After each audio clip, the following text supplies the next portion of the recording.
Assalamualaikum warahmatullahi wabarakatuh. Kembali lagi di channel Istana Misteri. Untuk kisah yang akan saya bawakan kali ini yaitu sebuah kisah yang berjudul Mistis Pendakian Gunung Ijen. Dan sebelum kita lanjut ke ceritanya, tekan dulu tombol like video ini dan jangan lupa tekan juga tombol subscribe channel ini. Nyalakan juga lonceng notifikasinya agar tidak ketinggalan cerita-cerita baru dari channel ini. Dan seperti apa untuk kisah kali ini, langsung saja kita masuk ke ceritanya.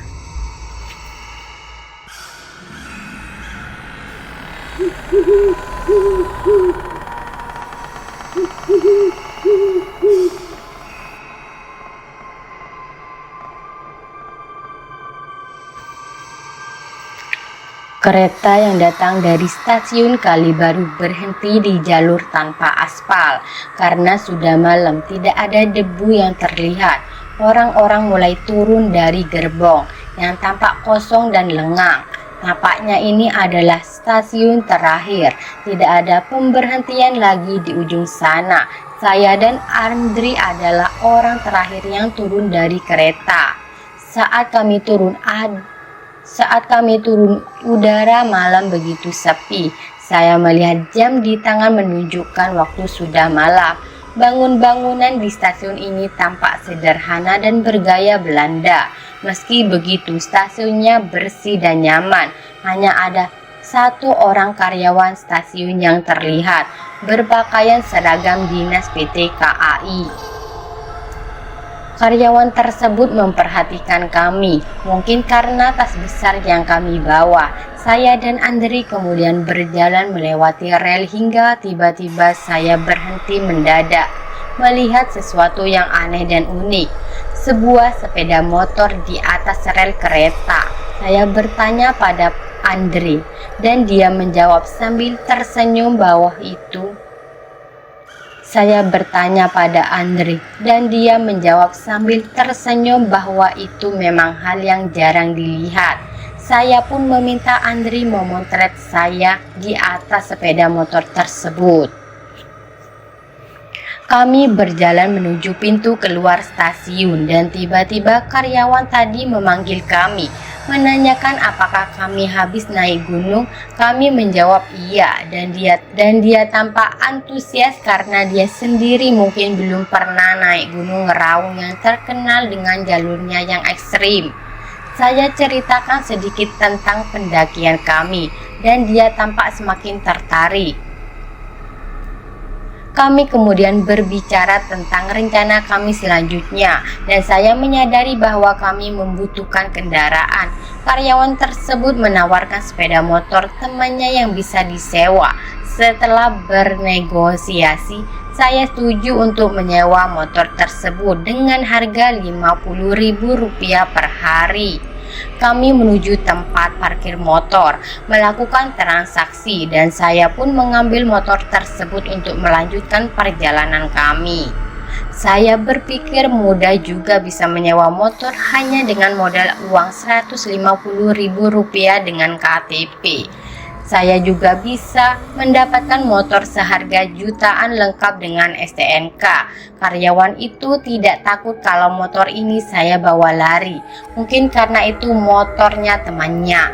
Saya dan Andri akhirnya keluar dari stasiun Karangsemen dengan perasaan senang menaiki kendaraan baru ini. Saya mengendarai motor Mega Pro, sementara Andri mengendarai motornya sendiri, sebuah KLS motor trail berwarna hijau.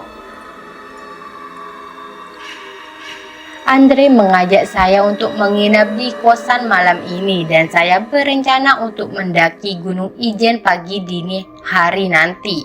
Saat kami sampai di kosan Andre, saya terkesan dengan rumah kos yang cukup bagus. Memiliki halaman parkir luas yang bisa menampung hingga 4 mobil dan beberapa sepeda motor. Rumah kos ini memiliki 2 lantai dan kamar Andre di lantai 2 paling ujung. Kenapa kosan ini sepi? Tanyaku begitu kami naik ke lantai 2. Ya memang sepi begini kosannya, tapi ada yang mengisikan, jawab Andre. Biasanya memang sepi seperti ini. Kamar Andre berada di ujung lorong. Sekilas kos-kosan ini luas dan bersih untuk ukuran kosan anak cowok. Dindingnya dicat orange dan pintunya biru tua yang terlihat masih baru. Rak-rak sepatu di depan masing-masing kamar juga rapi, tidak seperti umumnya anak cowok yang tidak menata rapi sepatunya. Saya lepaskan tas carrier saya yang super berat ini, sepatu gunung saya yang masih basah karena kehujanan kemarin juga saya lepas. "Gue boleh nyuci gak?" tanya saya. "Boleh." "Gas, ada tempat nyucinya juga di sana." Andre menunjukkan ke lorong lain. Karena bingung, Andre mengantarkan saya menuju tempat nyuci yang dimaksud. Saya takjub, ternyata rumah kos Andre ini memiliki halaman tengah dengan pohon mangga yang tumbuh di sana. Daun-daun dari pohon mangga itu berdekatan dengan lantai 2 tempat jemuran. Andai saja pohon itu berbuah, anak-anak kos lantai 2 ini pasti senang sekali karena bisa memetik mangga tanpa kesulitan. Kesan yang sama masih terasa begitu saya melihat kamar-kamar lain di lantai 2 ini. Semua bersih dan juga sepi. Rumah yang begitu besar. Tapi rasanya cuma saya dan Andre saja yang menghuninya. Andre kembali ke kamar, sementara saya sendirian di tempat nyuci yang remang-remang di bawah pohon mangga yang besar. Semua pakaian saya yang basah oleh keringat dari gunung raung saya cuci, termasuk kaos kaki yang berbau tidak sedap. Sedangkan sepatu gunung saya biarkan saja saya jemur.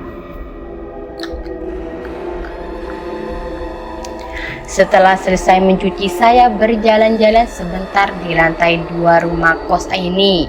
Andre mungkin sudah tidur di kamarnya karena kecapean.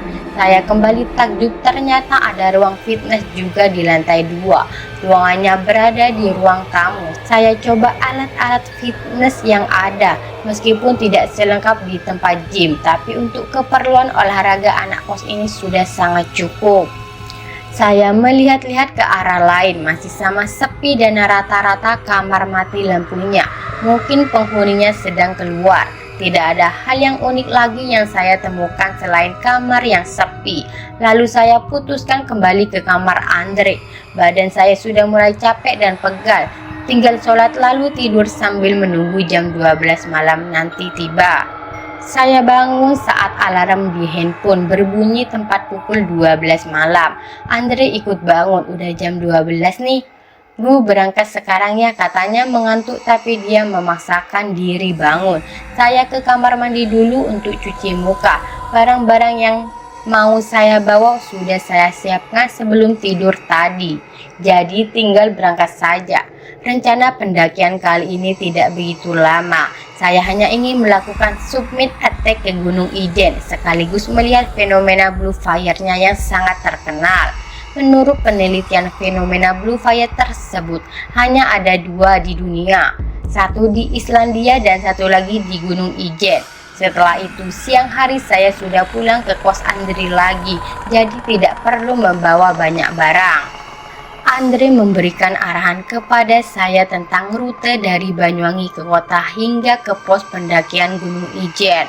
Pos pendakian tersebut namanya adalah Pos Paltuding. Rutenya gampang kok, sejam saja sampai ke Paltuding dari sini. Jam naik sepeda motor cukup dekat sih menurut saya, daripada macet di mobil berjam-jam seperti di Jakarta, kata Andre.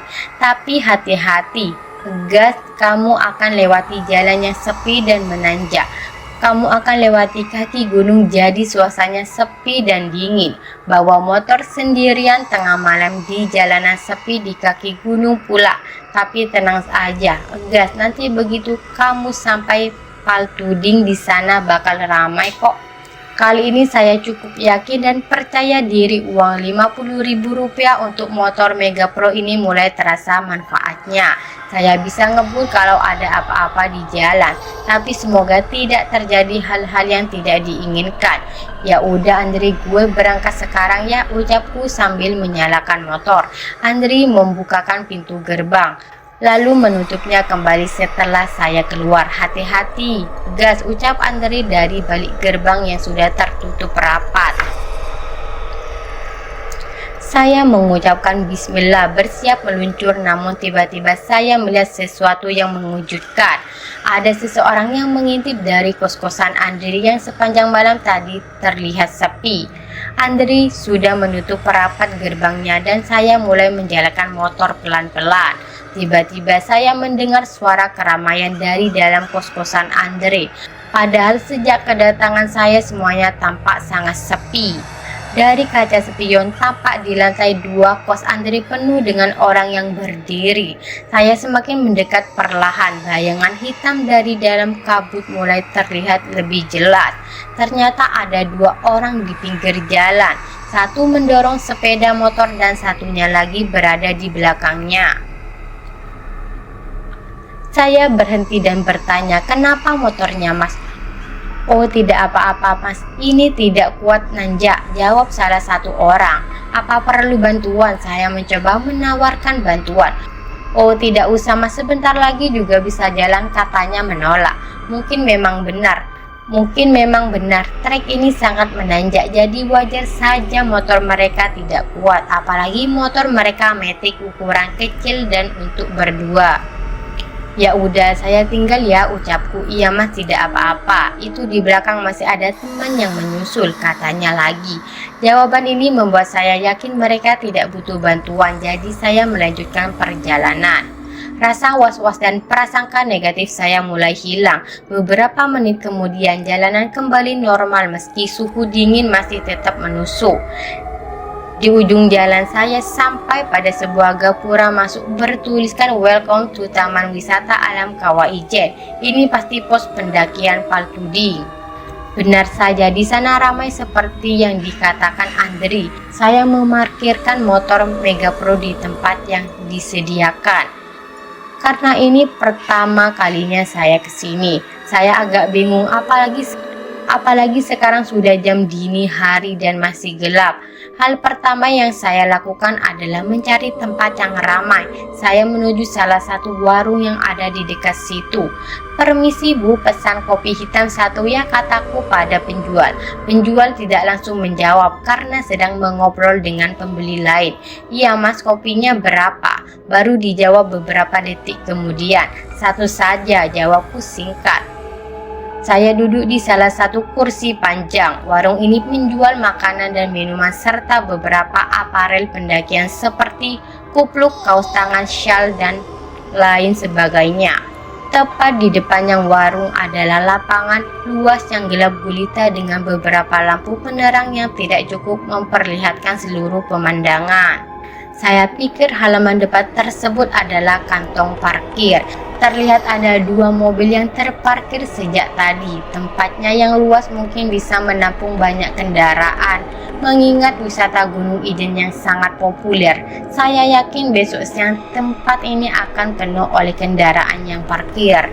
"Habis naik gunung Mas?" tiba-tiba seseorang bertanya lalu duduk di sebelah saya. Iya Mas," jawabku sedikit kaget. "Naik mana kalau boleh tahu?"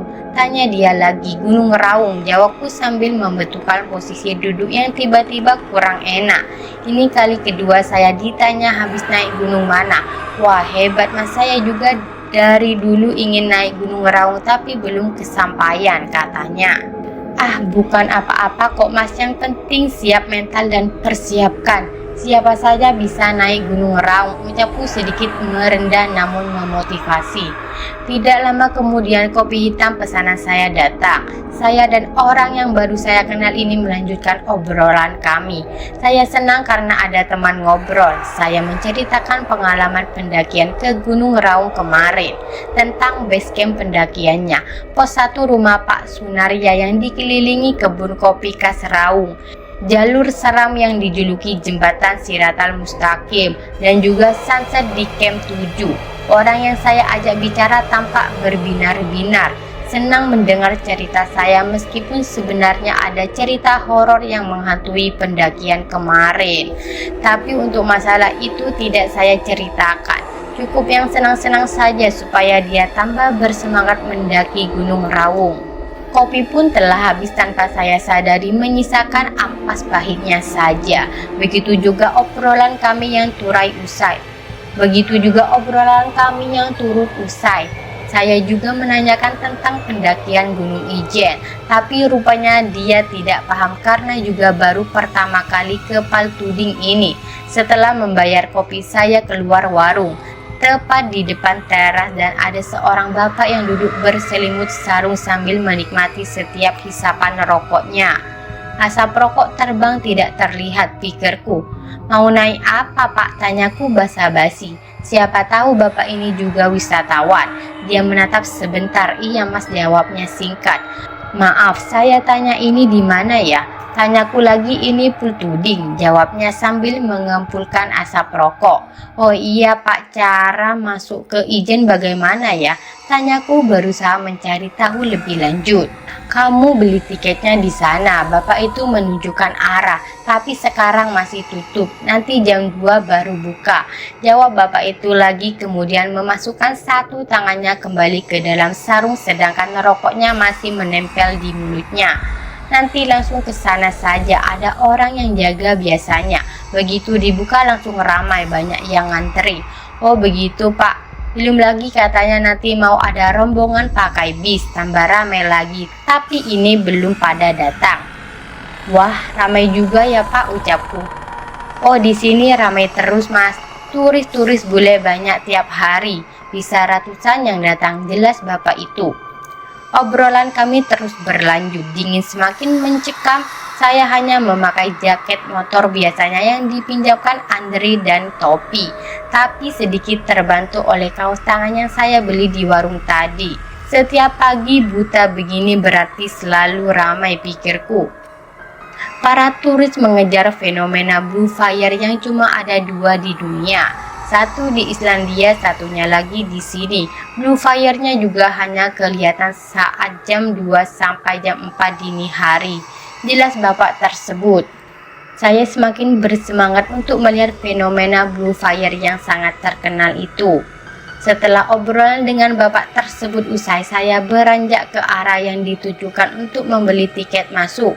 Petualangan menuju Blue Fire di Gunung Ijen pun dimulai. Saya baru paham kenapa Andri menyuruh saya untuk berangkat tengah malam ke Ijen. Selain untuk summit attack, ternyata api birunya hanya muncul di pagi buta sampai jam 5 saja. Setelah jam 5 api birunya semakin hilang atau lebih tepatnya semakin tidak terlihat.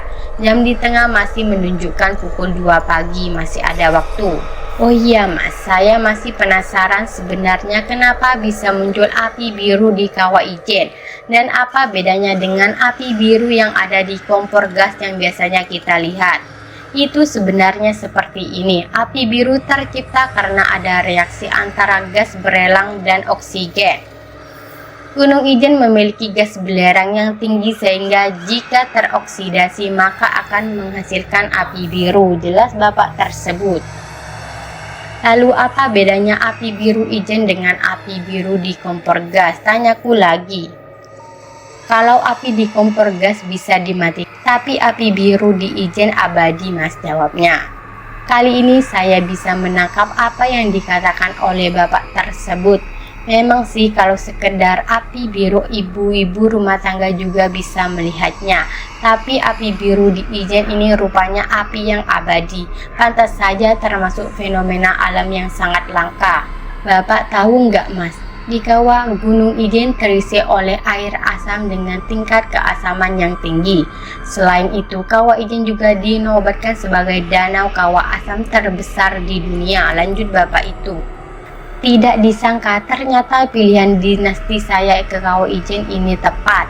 Gunung Ijen memang gunung yang istimewa dan saya juga senang bisa bertemu dengan penduduk lokal ini yang mau berbagi informasi. Meskipun saya bukan turis asing yang biasanya menjadi target informasi mereka. Saya juga tahu dari obrolan ini bahwa dalam pendakian di Ijen tidak perlu khawatir tersesat karena jalurnya jelas dan hanya satu. Obrolan kami berlanjut tentang turis-turis asing yang suka dengan wisata alam di Indonesia. Salah satunya Ijen ini. Selain daya tarik dari api biru yang abadi, para turis juga suka sekali dengan kegiatan outdoor seperti mendaki gunung. Itulah yang menjadi magnet yang menarik mereka datang ke Ijen. Untuk bisa melihat fenomena api biru, mereka harus datang pagi-pagi buta dan berjalan mendaki gunung terlebih dahulu. Butuh usaha untuk bisa melihat fenomena yang sangat langka tersebut. Saya melanjutkan pendakian, keringat di badan lumayan bercucuran. Tapi bukan masalah karena sebentar lagi saya sampai di puncak Gunung Ijen. Saya dan rombongan yang saya ikuti akhirnya sampai di puncak. Pemandangan sangat menakjubkan meskipun kondisi masih gelap. Saat menuju turun ke bawah tanpa dicurigai oleh penjaga, pemandu berkata, "Maaf mas, kita berpisah di sini ya, soalnya saya harus fokus ke turis saya." "Oh iya, tidak apa-apa. Sekali lagi terima kasih banyak," balasku. Mulai dari sini saya kembali sendirian menyusuri kawah Ijen mencari api biru. Seorang warga lokal muda menghampiri saya. "Iya, sendirian, sampean juga?" tanyaku balik. "Sama teman, tapi masih di bawah duduk-duduk," jawabnya. "Ini ada roti, silakan ambil." Saya menawarkan untuk duduk karena saya juga sedang duduk di atas matras sambil sarapan roti. "Cak, sampean gak perlu repot, saya cuma mau naik ke atas sana," balasnya. "Memang di atas sana ada apa?" tanyaku penasaran. "Mau ke kawah bulan sabit," jawabnya. Saya agak kurang paham apa yang dikatakannya. "Memangnya ada?" tanyaku lagi penasaran. "Ada cak," jawab orang itu. Saya pandangi ke arah timur. Memang di sana ada semacam bukit lagi, tapi saya tidak tahu kalau di sana juga ada gunung yang ada kawahnya. Yang di atas sana itu sebenarnya gunung juga cak, namanya Gunung Merapi Ijen. Jelasnya, "Hah, Merapi? Gunung Merapi kan di Jawa Tengah," ucapku bingung. "Namanya mirip saja cak, yang di sini namanya Merapi Ijen," katanya lagi. "Sudah tidak aktif cak, dan di puncaknya ada kawah yang unik sekali, namanya Kawah Bulan Sabit." "Kenapa namanya Bulan Sabit?" tanyaku penasaran. "Karena di tengah kawah ada daratan yang bentuknya seperti bulan sabit," jawabnya. "Oh, makanya disebut Kawah Bulan Sabit ya cak." "Betul sekali," balasnya. Wah, saya benar-benar baru tahu soal Kawah Bulan Sabit ini. Pertemuan saya dengan warga lokal ini juga suatu kebetulan yang tidak saya sangka-sangka. Dengan informasi baru ini, pendakian saya ke Gunung Ijen semakin menarik dan penuh kejutan. Ini memang di luar rencana saya, tapi rencana dadakan kadang juga jadi rencana yang sempurna. Saya ikut ya cak. Saya berpisah dengan pendakian lokal yang baru saya kenal tadi. Dia dan temannya masih ingin menikmati Kawah Ijen. Sekarang saya menuruni Gunung Ijen untuk kembali ke pos pendakian Paltuding. Perjalanan turun saya tidak sendirian. Saya ditemani oleh para penambang belerang dan para turis. Setelah sekitar 10 menitan turun, saya sampai di sebuah tempat bernama Pos Bukit Gunung Bundar. Di sini banyak para penambang belerang berkumpul. Saya juga baru sadar, ternyata tempat ini adalah tempat penimbangan belerang yang diangkut oleh para penambang. Pagi dini hari tadi saya juga lewat sini. Namun karena masih gelap, jadi saya tidak sadar kalau ada bangunan di sini. Selain ada penambang yang sedang mengantri, ada juga pula turis-turis bule yang beristirahat. Sepertinya tempat ini juga dijadikan sebagai shelter pendakian untuk istirahat para pendaki. Saya mulai penasaran bagaimana cara kerja para penambang di Gunung Ijen ini, lalu mencoba untuk melihat lebih dekat. Pos Bukit Gedung Bundar ini adalah sebuah rumah kayu yang lebih mirip warung. Ada semacam loket yang dijaga oleh seseorang. Kemudian tidak jauh dari situ ada semacam timbangan untuk menimbang belerang pada hasil dari para penambang. Para penambang yang baru datang akan mengantri. Setelah giliran mereka tiba, mereka akan menimbang hasil belerang bawaan mereka, lalu ditukarkan dengan kuitansi pembayaran. "Kalau boleh saya tahu, memang dapatnya berapa rupiah Pak sekali angkut?" tanyaku kepada salah satu seorang penambang yang sedang beristirahat menunggu giliran. "Kalau di sini dinilai 900 per kilo ya Mas," jawab bapak ini dengan logat Madura yang kental. Ia bertelanjang dada, terlihat tubuhnya berkeringat dan legam potret tubuh yang bekerja sangat keras. "Kalau setiap angkut biasanya kami kuat sampai 100 kg. Bapak itu melanjutkan ceritanya. 100 kilogram. Jujur saya kaget, kataku iya mas 100 kilogram. Jadi sekali angkatnya bisa dapat sekitar 90.000 rupiah, jawabnya. Saya kaget mendengar apa yang dikatakan bapak ini. Rupanya tadi saya lihat penambang yang memanggul belerang dengan keranjang itu beratnya 100 kilogram. Sungguh saya semacam tidak percaya. Bapak ini memang luar biasa, ucapku penuh kekagetan. Kalau sampean tidak percaya, coba saja angkat itu. Bapak itu menunjukkan keranjang bawaannya. Sejenak saya berpikir, selama ini saya mendaki gunung paling banter menggendong tas carry seberat 20 kg. Itu pun saya sudah setengah mati. Kalau saya ke tempat fitness, paling berat saya angkat beban dengan gaya deadlift sekitar 40 kg. Sudah maksimal. Bahkan orang-orang di gym yang berbadan gede saya lihat hanya sedikit yang bisa mengangkat beban 100 kg.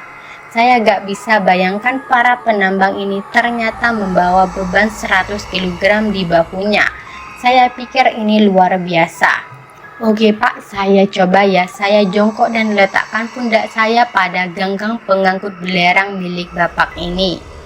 1, 2, 3, kataku sambil mencoba mengangkat. Astagfirullah, ya ampun, cuma geser sedikit. Oke, saya nyerah, takut patah tulang, kataku. Bapak penambang ini hanya tersenyum. Wajahnya terlihat semakin perkasa seperti panglima perang yang tidak terkalahkan.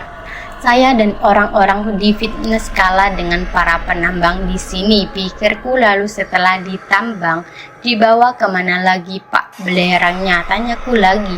Ditimbang dapat kuintasi pembayaran, lalu dibawa ke bawah ke pos pool tuding. Nanti di sana kuitasinya tadi ditukar dengan uang, ucap bapak ini.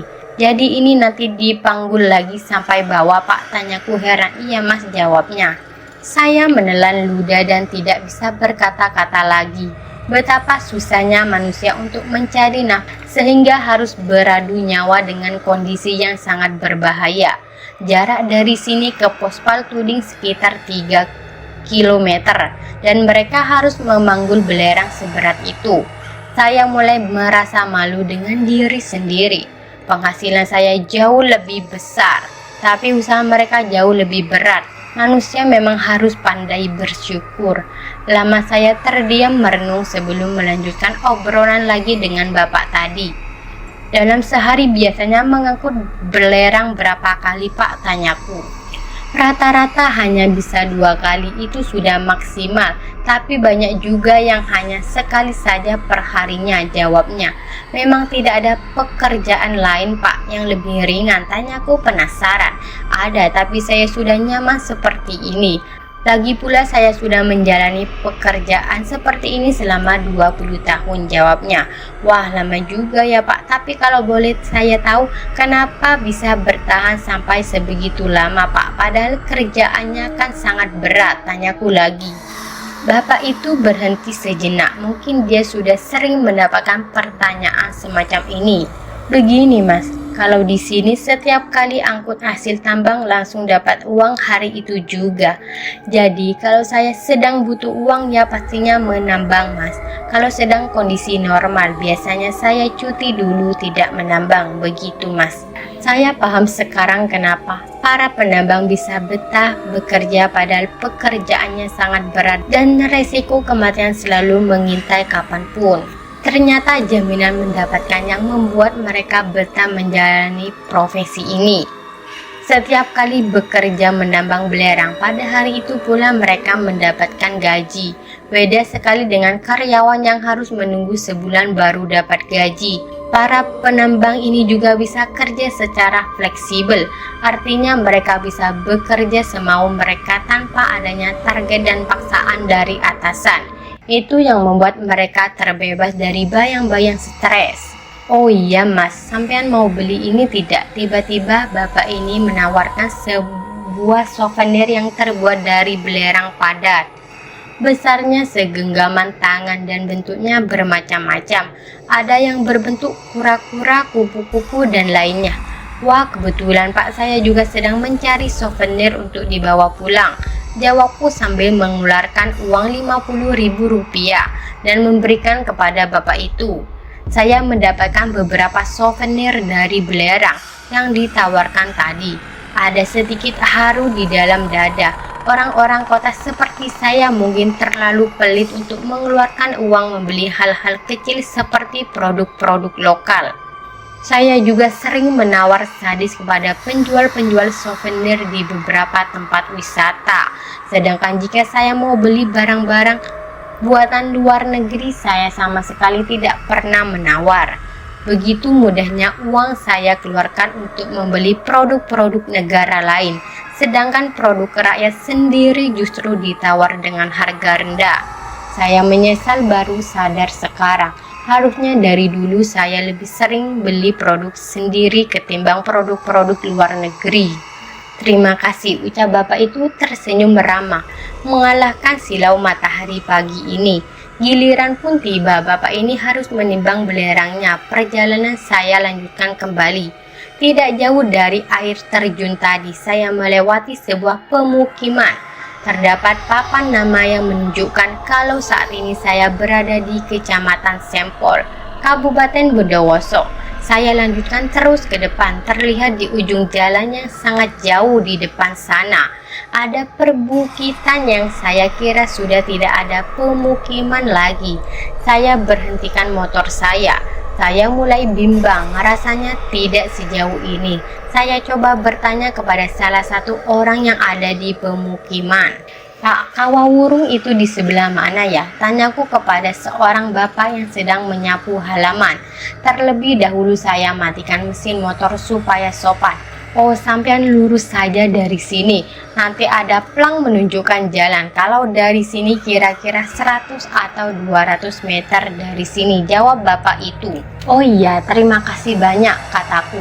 Tanpa berlama-lama lagi, saya langsung melanjutkan perjalanan ke jalan yang sudah saya tanyakan tadi. Terlihat di sana sebelah kiri saya bukit-bukit Teletubbies yang sebelumnya saat saya lihat dari Gunung Ijen ternyata lebih indah kalau dilihat dari dekat. Bukit-bukit itu lebih hijau dari yang saya kira. Sungguh indah. Tidak jauh dari situ saya lihat ada plang menunjukkan arah bertuliskan Kawah Wurung. Rupanya di sini jalan berubah menjadi jalan tanah dan berpasir. Saya mulai memasuki sebuah desa. Terlihat ada bangunan sekolah dasar dan beberapa rumah warga. Saya terus mengikuti plang menunjukkan arah dan saya ikuti lagi arahnya. Masih terus lurus ke depan. Sampailah saya pada sebuah lapangan luas di belakang desa tadi. Lapangan yang sangat luas dan juga kebun-kebun yang luas. Angin berhembus kencang sekali karena tidak ada pepohonan besar yang menghalang. Bukit demi bukit menjulang di hadapan saya. Kebun-kebun dan berbagai macam tanaman saya lihat daun-daunnya hijau segar. Saya menikmati pemandangan seperti ini. Sejauh mata memandang yang ada hanyalah hijau tumbuh-tumbuhan dan bukit-bukit. Langit di atas sana biru sempurna. Panas terik matahari tidak saya rasakan karena angin berhembus kencang. Satu yang saya rasakan di tempat ini saya sendiri. Sejauh yang saya lihat tidak ada orang lain di sini. Saya sudah memutar-mutar pandangan ke segala arah. Benar-benar tidak ada orang lagi. Kemudian saya sampai di sebuah lapangan dan motor saya berhentikan. Saya berguling-guling di atas rumput, benar-benar mengasyikkan. Dan saya tidak malu karena memang tidak ada orang lain yang melihat saya. Saya jadi ingat tentang adegan-adegan di film di mana ada orang yang berguling-guling di atas rumput di suatu padang. Saya merasakannya sekarang. Ini benar-benar luar biasa. Beberapa waktu saya habiskan tiduran di lapangan tersebut. Di balik semilir angin yang berhembus yang sedari tadi menemani kesendirian saya. Tampak seseorang sedang mengendarai sepeda motor dan menuju ke arah saya. Lambat namun pasti orang itu sampai juga dan memarkirkan motornya di samping motor saya. Sendirian, tanyakan begitu sampai. Ini merupakan pertanyaan kesekian kalinya saya dengar seharian ini. "Iya Pak," jawabku pendek dengan intonasi tinggi karena angin yang kencang. Takut tidak terdengar.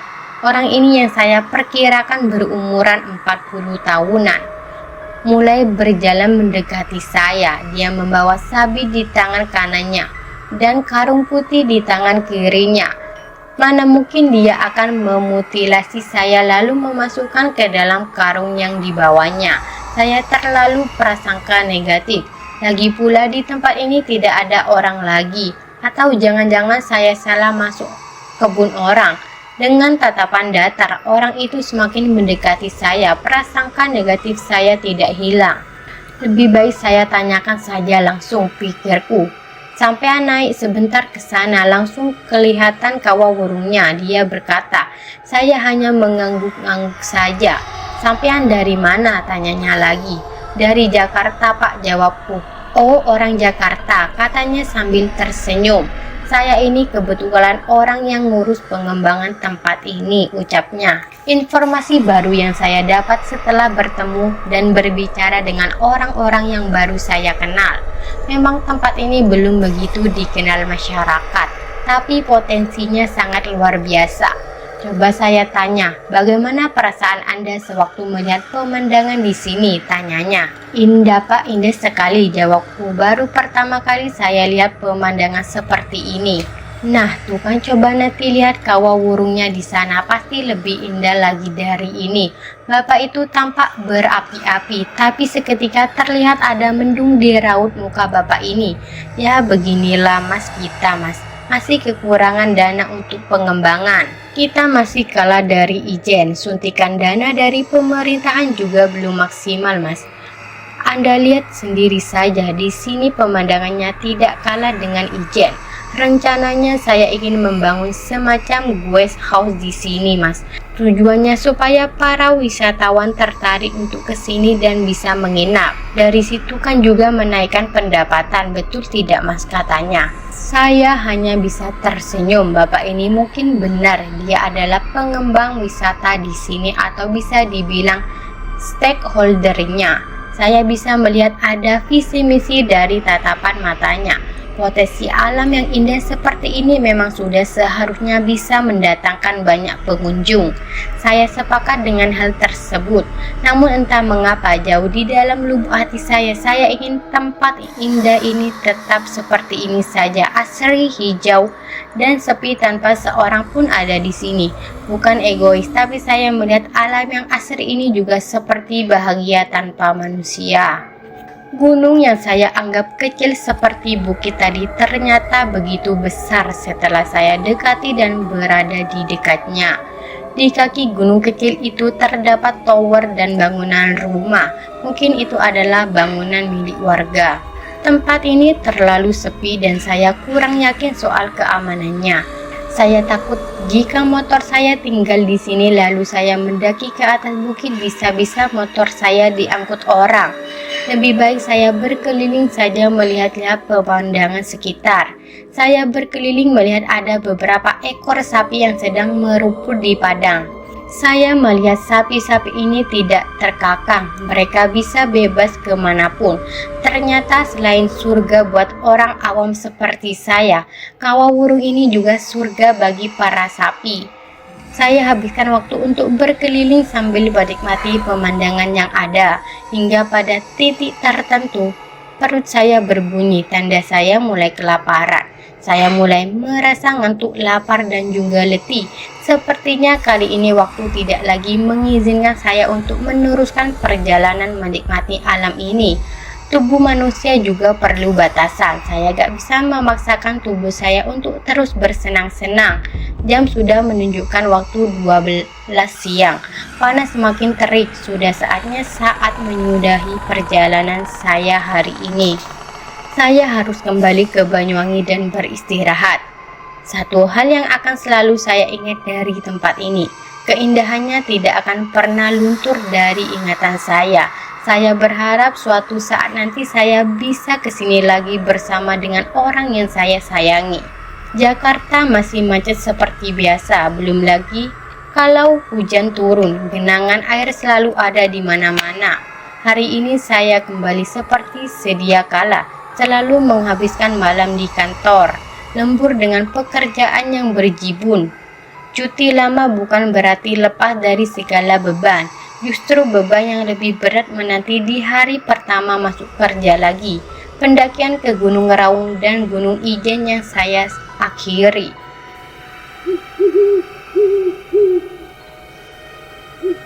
Oke teman-teman, sekian untuk kisah kali ini. Bagaimana menurut kalian tentang kisah ini? Tulis komentar kalian di kolom komentar. Dan buat teman-teman yang baru bergabung, jangan lupa untuk like, comment, share, serta subscribe channel ini. Dan nantikan kisah-kisah horor berikutnya tetap di channel Istana Misteri. Wassalamualaikum warahmatullahi wabarakatuh.